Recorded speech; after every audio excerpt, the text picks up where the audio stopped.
आपकी आज्ञा मिलने पर मैं स्वयं आपके चरण और शरज में उपस्थित हो जाता। आपने क्यों कष्ट किया? माता को भी कभी-कभी अपने पुत्र की चिंता करनी चाहिए गणेश। इसीलिए मैं स्वयं यहाँ उपस्थित हुई हूँ। पिछली बार तुम कैलाश से रुष्ट होकर चले आए थे, इसीलिए मुझे तुम्हें मनाने के लिए भी तो आना था। पुत्र भला कभी अपनी माता से रुष्ट हो सकता है? उत्तम तो यही है कि ऐसा होना नहीं चाहिए। बुद्धि और सिद्धि, हाँ माता। चंद्र तथा उसकी धर्म पत्नी रोहिणी की करुण पुकार तथा गणेश आराधना के स्वर तुम्हारे कानों में भी पड़ रहे हैं।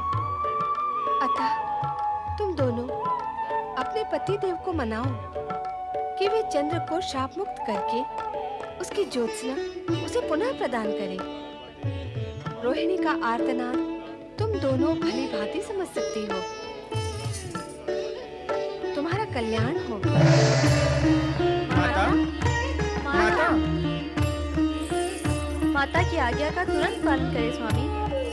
चंद्र को श्राप मुक्त कर दे स्वामी। माता की भी यही इच्छा है। रोहिणी की बुद्धिमता की प्रशंसा करनी होगी। माता पार्वती को प्रसन्न कर उसने हमें माता की आज्ञा मानने पर विवश जो कर दिया। अब तो शीघ्र ही वहां जाना होगा। ओम गं गणपते नमः। ओम गं गणपते नमः।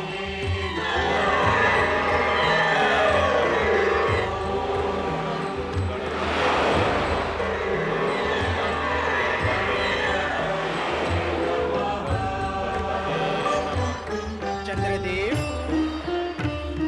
रोहिणी, जय श्री गणेश। जय श्री गणेश। जय श्री गणेश। जय श्री गणेश। जय श्री गणेश। चंद्रदेव, माता पार्वती की कृपा से आपके प्रायश्चित की अवधि बहुत कम हो गई है। अन्यथा युगों तक आप शाप मुक्त न हो पाते। मैं अपने उस कुकृत्य पर बहुत लज्जित हूँ श्री गणेश। मैं प्रायश्चित की अग्नि में जल रहा हूँ। मुझे नहीं ज्ञात था कि किसी का उपहास करके उसके मन को कितनी पीड़ा होती है। मुझे तो यह भी ज्ञात नहीं था कि प्रतिक्रिया स्वरूप समय आने पर उपहास करने वाले के तन और मन को कितनी पीड़ा होती है। पीड़ा भोगने के बाद अब मुझे ज्ञात हुआ है, यदि उपहास करने का कुकृत्य करने से पूर्व मुझे ये ज्ञात होता तो मुझे ये पीड़ा ना भोगनी पड़ती। मैं आपका अपराधी हूँ श्री गणेश। भविष्य में फिर ऐसी भूल कदापि नहीं होगी। मुझे क्षमा करें, मुझे क्षमा करें, मुझे क्षमा करें। आप जैसे सर्व पूज्य और अग्र पूजा के अधिकारी देव श्रेष्ठ का उपहास करना हमारा अज्ञान और बुद्धिहीनता थी श्री गणेश। आज ये सत्य स्पष्ट हो गया है कि निम्न कोटि के विचार और बुद्धि वाले अपनी श्रेष्ठता सिद्ध करने के लिए अपने से श्रेष्ठ प्राणियों का उपहास करते हैं। ऐसे अथवा हम जैसे प्राणी किसी का उपहास करते समय इस सत्य को भूल जाते हैं कि हम कितनी बुद्धिहीनता का व्यवहार कर रहे हैं। हम स्वयं छोटे हैं और किसी का उपहास करके हम छोटेपन और ओछेपन का परिचय ही दे रहे हैं। हमारा अपराध यद्यपि अक्षम्य है, किंतु भविष्य में ऐसी धृष्टता और बुद्धिहीनता का आचरण हम कभी नहीं करेंगे श्री गणेश। हम कभी नहीं करेंगे श्री गणेश। सुनो चंद्रदेव, जब से इस सृष्टि का निर्माण हुआ है और जब तक प्रलय होगा तब तक उपहास करने वाले हर प्राणी को नारकीय पीड़ा भोगनी होगी, भोगनी ही पड़ेगी। और क्यों भोगनी पड़ेगी इसका कारण भी जान लो, ताकि अन्य किसी प्राणी का उपहास करने का विचार कर रहे अज्ञानी को सावधान करके नारकीय पीड़ा भोगने से बचा सको। ऐसा कौन सा कारण है श्री गणेश? इस सृष्टि में जड़, चेतन, चराचर सभी प्राणी विधाता के बनाए हुए हैं, अर्थात विधाता रूपी चित्रकार के ही बनाए हुए चित्र हैं। जगत के ये प्राणी। किंतु जब कोई प्राणी किसी अन्य प्राणी का उपहास करता है तो वो एक प्रकार से विधाता की कृति का ही उपहास करता है, और अपनी कृति का उपहास करने वाले से विधाता प्रसन्न तो हो ही नहीं सकते, निश्चित रूप से क्रोधित ही होते हैं। फिर उनका प्रकोप उपहास करने वाले प्राणी पर टूटता है, और उपहास करने वाले प्राणी को विधाता के प्रकोप से भला बचा भी कौन सकता है। इसके फलस्वरूप उसे नारकीय पीड़ा भोगनी ही पड़ती है, जैसे कि तुमने भोगी है। यदि आपका बताया हुआ ये ज्ञान जगत के सभी प्राणियों को हो और वो नारकी यातना से बच सके, ज्ञानी तो अवश्य बच जाएंगे, किंतु सभी तो इस जगत में ज्ञानी है नहीं। अज्ञानियों को तो अपने अज्ञान के कारण यह पीड़ा भोगनी ही होगी। किंतु समय रहते तुम सचेत हो गए, ये तुम्हारे हित में ही हुआ। जो हुआ वो आपकी दया और कृपा से हुआ श्री गणेश। नहीं, यूं कहो कि माता पार्वती की कृपा से हुआ। यद्यपि इस सत्य को तो वो भी जानती हैं कि प्राणी अहंकारवश अपने को श्रेष्ठ और दूसरे को निकृष्ट मानकर ही किसी का उपहास करता है, किंतु विधाता को यह प्रिय नहीं कि कोई अन्य उनकी कृति को निकृष्ट समझे। विधाता की यही अप्रियता क्रोध और प्रकोप का रूप धारण कर लेती है। ये सब जानते हुए भी माता पार्वती ने तुम पर कृपा की, तो हमारे मन में भी करुणा उत्पन्न हुई और हम यहाँ चले आए। आपके दर्शन से हम धन्य हुए श्री गणेश। चंद्र, तुम शाप से मुक्त अवश्य हो जाओगे, किंतु तुम्हारा ये अपराध जगत में जन जन को स्मरण रहे, ताकि कोई प्राणी किसी का उपहास करने की अज्ञानता न करे। इसलिए तुम्हें मुक्त करने के पश्चात हम एक बाधा का बंधन अवश्य रखेंगे। कैसा बंधन श्री गणेश? भगवान शिव के निर्देशानुसार तुम कृष्ण पक्ष में क्षीण होते होते अमावस्या की रात आकाश से अदृश्य हो जाओगे, तथा पुनः कलाधारी बनकर पूर्णिमा तक अपने पूर्ण रूप में विकसित हो जाओगे। इसमें बाधा कैसी है श्री गणेश? वर्ष में एक बार हमारे जन्मदिन पर भाद्रपद शुक्ल चतुर्थी की रात्रि में जो कोई प्राणी चंद्र को देखेगा वो किसी न किसी कलंक का भागी होगा, और उस पर निर्दोष होते हुए भी कोई आरोप अवश्य लगेगा। श्री गणेश, आप मुझे श्राप मुक्त करने के साथ साथ ऐसा वरदान दें जिससे आपके नाम के साथ मेरा नाम भी धर्म के क्षेत्र में अमर हो जाए। हर मास की कृष्ण पक्ष की चतुर्थी संकष्ट चतुर्थी के रूप में प्रसिद्ध होगी।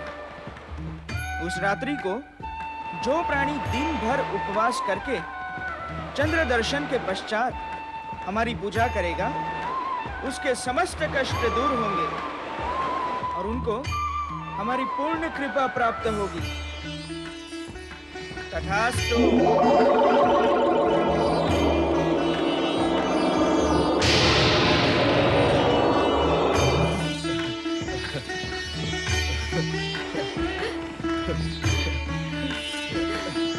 जय गणेश।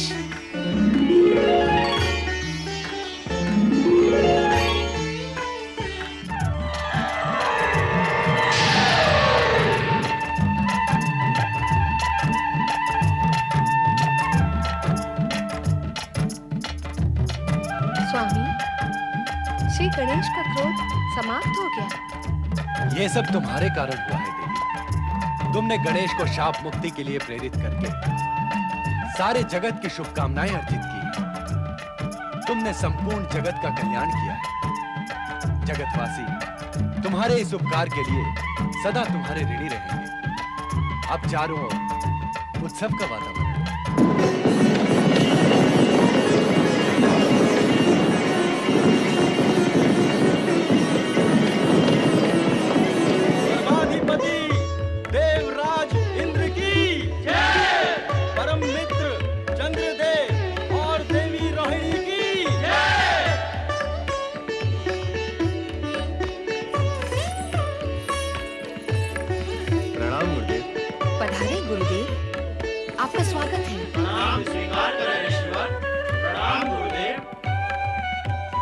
इस हर्षोल्लास से ऐसा प्रतीत होता है कि आज स्वर्गलोक में आनंद उत्सव का आयोजन है।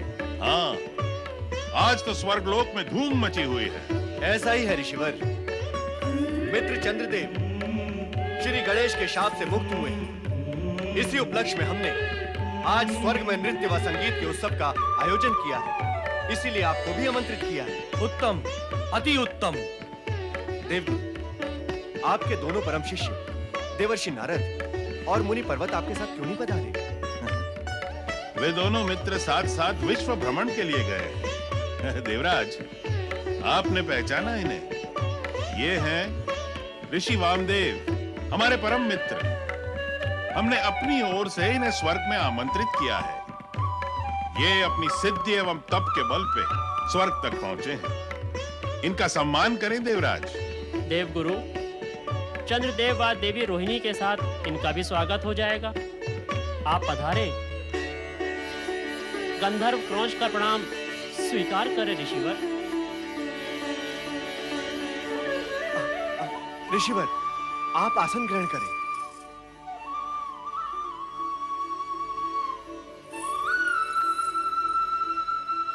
नृत्य आरंभ हो।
दुष्ट क्रोच, धृष्टता की है तूने।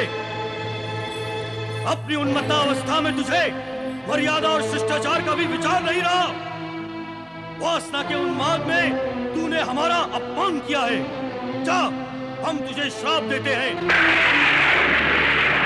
तू उसी समय मूषक बनकर पृथ्वीलोक में पतित हो जा, पतित हो जा, पतित हो जा।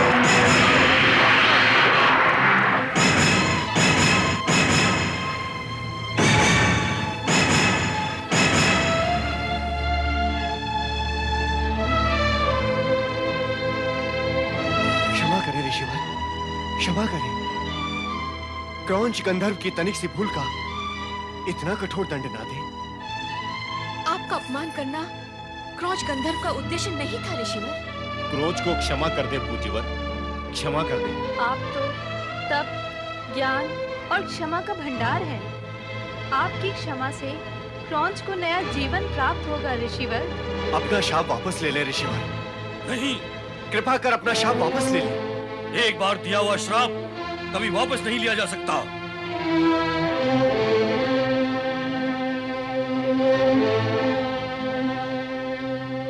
ऋषिवर, यदि क्रौंच गांधर्व को आप श्राप मुक्त नहीं कर सकते, तो कृपा कर उसकी श्राप की मुक्ति का उपाय तो बता दें। अन्यथा देव सभा के सम्मुख मैं ही दोष का भागी माना जाऊंगा, क्योंकि आपको यहां लाने का आग्रह मेरा ही था और आप मेरे साथ ही यहां आए।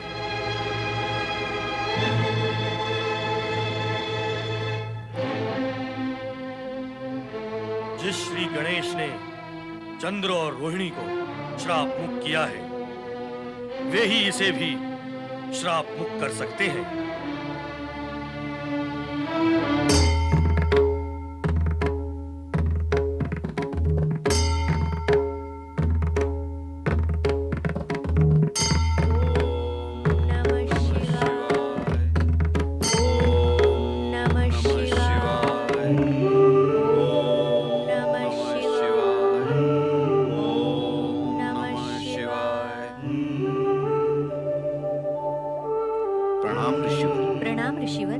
स्वागत है। ऋषिवर पाराशर, देवी वत्सला, विधाता आपका कल्याण करे। ऋषिवर, आप उद्विग्न दिखाई दे रहे हैं। हाँ ऋषि पाराशर, देवगुरु बृहस्पति ने हमें स्वर्गलोक में आमंत्रित किया था।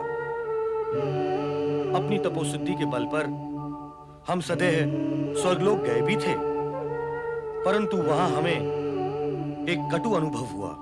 कटु अनुभव? कैसा कटु अनुभव? क्रोच नाम के एक गंधर्व ने हमारे साथ दृष्टता की और हमने उसे श्राप दे डाला। तब से हमारा मन अत्यंत उद्विग्न है। मन कहीं टिक नहीं रहा है। सर्वविदित है कि अपनी व्यथा दूसरों को ज्ञात कराने से तनिक शांति का अनुभव होता है। इसलिए मैंने अपनी मन की दशा आपको ज्ञात करा दी, ताकि मन शांति का अनुभव कर सके। अच्छा, अब हम चलेंगे।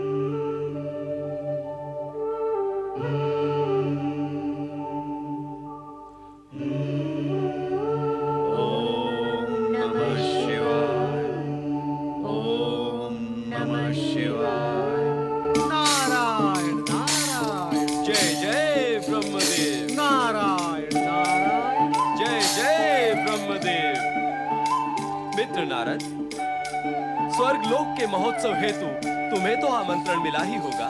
क्यों? क्या उस उत्सव का आमंत्रण तुम्हें मिला था? मुझ योगी को ऐसे उत्सव में कौन बुलाएगा भला? नारायण नारायण, तो मैं क्या भोगी हूँ जो मुझे बुलाया जाता?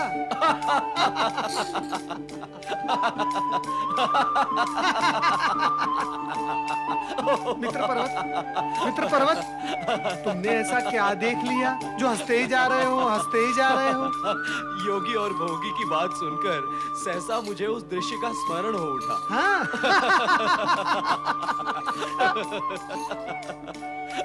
मित्र पर्वत, कौन सा दृश्य? जब तुम वानर मुखी बने थे,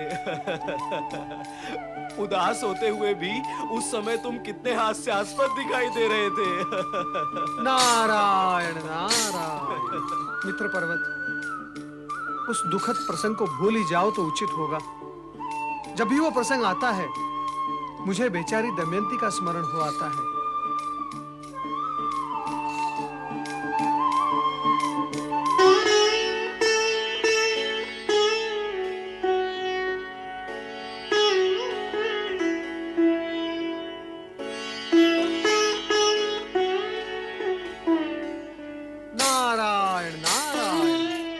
चंद्रदेव, श्राप मुक्त होने के पश्चात भी आप उदास क्यों हैं? देवर्षि, देवराज इंद्र ने स्वर्गलोक में हमारे श्राप मुक्त होने के उपलक्ष्य में संगीत और नृत्य का उत्सव आयोजित किया था। वहाँ एक दुर्घटना हो गई, इसलिए हम दुखी हैं। दुर्घटना? कैसी दुर्घटना? वहाँ गंधर्व क्रोच का हाथ ऋषि वामदेव के हाथ से टकरा गया, तो उन्होंने क्रोच को श्राप देकर मूषक बना दिया। और अंत में उन्होंने बताया कि श्री गणेश द्वारा ही मूषक का उद्धार होगा। देवर्षि, कृपा करके ये संदेश श्री गणेश तक पहुंचा दें, तो क्रोच गंधर्व का उद्धार हो सकेगा और हम भी स्वयं को दोष मुक्त समझ लेंगे। ना ना ना ना ना ना ना ना। श्री गणेश तो पहले से ही मुझसे रुष्ट हैं। ऐसे में मैं उनके पास जाऊं, ये उचित नहीं। आप तो मुझे क्षमा ही करें।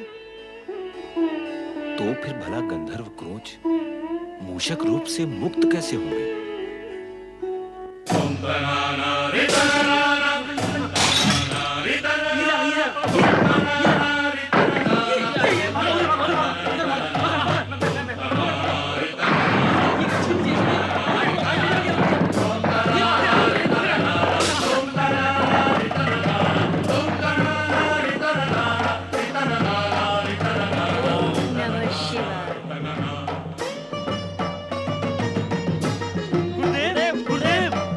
एक मूसक आश्रम में उपद्रव मचा रहा है। अन्न सामग्री छिन-भिन कर दी। पकड़ने जाता हूँ तो काटता है। हम लोग आश्रम में नहीं रहेंगे। हाँ हाँ, हम भी यहाँ नहीं रहेंगे।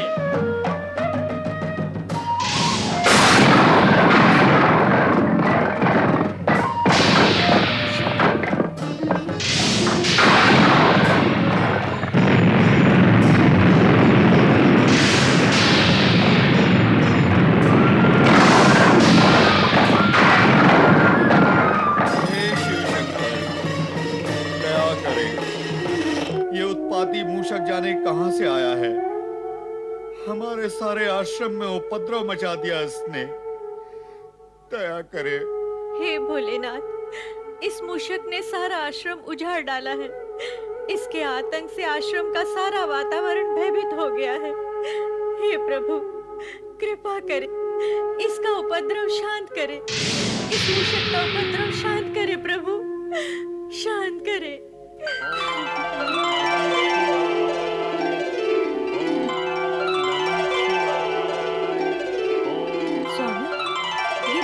शिव भक्त प्रतीत हो रहा है। श्री गणेश, अद्भुत। स्वामी, ये गणेश भक्त मूषक इस बात का संकेत कर रहा है कि हमें इस कष्ट से बचने के लिए भगवान श्री गणेश की आराधना करनी होगी। इसका रहस्य तो भगवान शिव ही बता सकते हैं। जय भोलेनाथ, जय शिव शंकर, जय माता पार्वती। आए ऋषि पराशर। माता, इस मूषक से हमारी रक्षा करें। मूषक? मूषक से रक्षा? हाँ माता, वो साधारण मूषक नहीं, अत्यंत बलवान और उत्पाती मूषक है। सारे आश्रम को ध्वस्त कर दिया है उसने। सभी शिष्य उसके आतंक से पलायन कर गए हैं।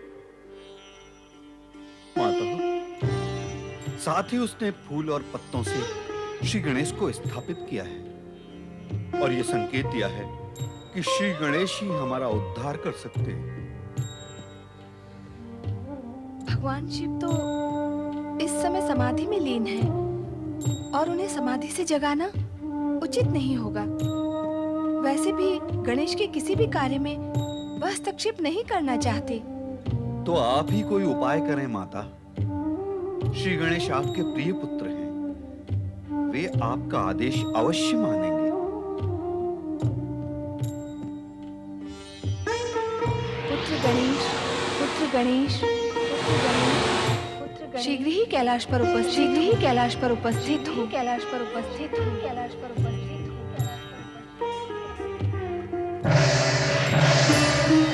प्रणाम माता, मुझे क्यों स्मरण किया? पुत्र गणेश, ऋषि पराशर का संकट दूर करो। ऋषि पराशर का संकट क्या है माता? श्री गणेश, आश्रम में एक शक्तिशाली मूषक ने उपद्रव मचा रखा है। उसने ये संकेत दिया है कि वो आपकी कृपा प्राप्त होने पर ही शांत होगा। दया करो श्री गणेश।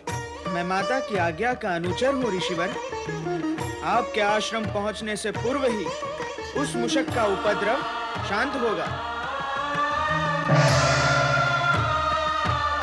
जय मां पार्वती, जय भोलेनाथ।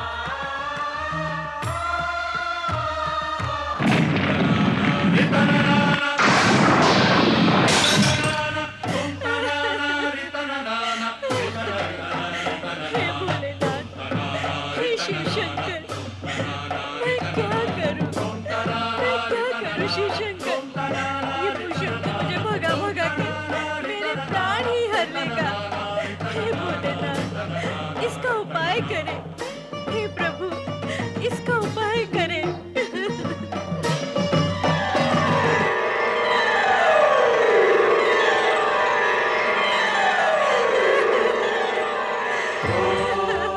माता, श्री गणेश, चिंता न करें माता।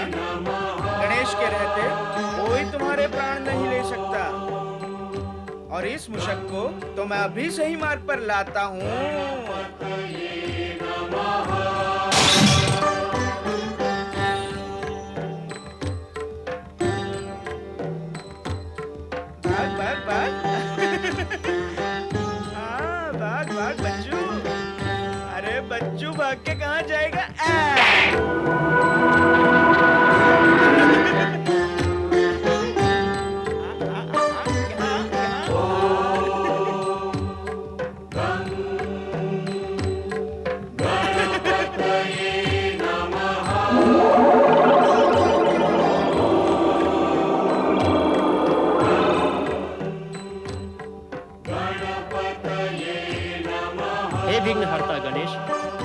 मेरा उद्धार किया, मुझे मूषक योनि से मुक्त करा दिया। मैं आपका आभारी हूँ। क्रौंच, तुम मूषक योनि से सदा के लिए मुक्त नहीं हो सकते। तुम शापित हो, और श्राप तो द्रवित हृदय की वेदना से निकला हुआ वेदक वचन होता है, वो कभी मिथ्या नहीं होता। श्री गणेश, ऐसा कोई उपाय करें कि मैं मूषक रूप में भी घृणा का पात्र ना हो और मेरा जीवन नष्ट ना हो। मैं जीवन भर आपकी सेवा करता रहूंगा। क्रौंच, जीवन भर हमारी सेवा करने के लिए तुम्हें मूषक के रूप में हमारा वाहन बनना पड़ेगा, और हमारा वाहन बनकर तुम लाभ ही में रहोगे। भक्तों द्वारा चढ़ाया प्रसाद तुम्हें भी प्राप्त होगा। मुझे आपका आदेश स्वीकार है। मैं सदैव आपका वाहन बन के रहूंगा, किंतु मेरी एक प्रार्थना है। वो क्या? मैं गंधर्व हूँ, मुझे संगीत से वंचित ना करें। जब चाहूं गंधर्व बनकर गाता बजाता रहूं। तथास्तु।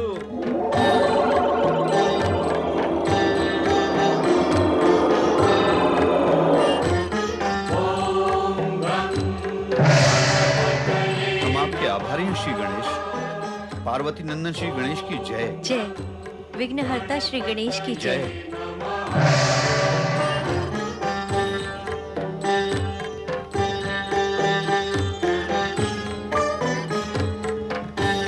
मूषक वाहक श्री गणेश की पार्वती नंदन श्री गणेश की प्रथम पूज्य शिवसूत महागणपति की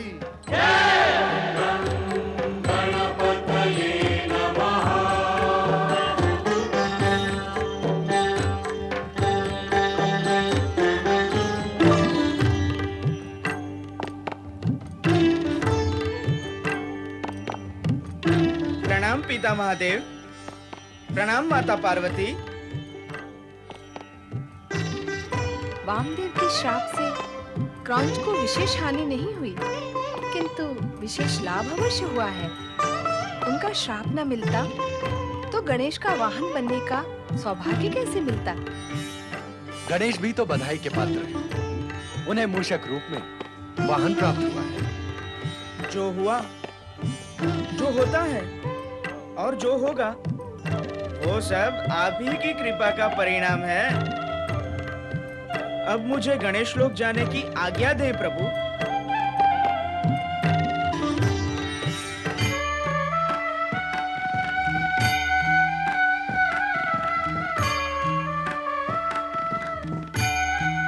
स्वामी आ गए।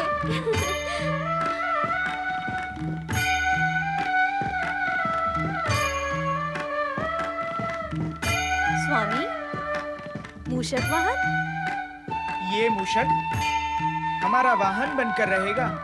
ओम गं गणपतियै नमः। ओम नमः शिवाय। ओम नमः शिवाय। ओम नमः शिवाय। ओम नमः शिवाय। ओम नमः शिवाय। ओम नमः शिवाय। ओम नमः शिवाय। ओम नमः शिवाय। ओम नमः शिवाय। ओम नमः शिवाय। ओम नमः शिवाय।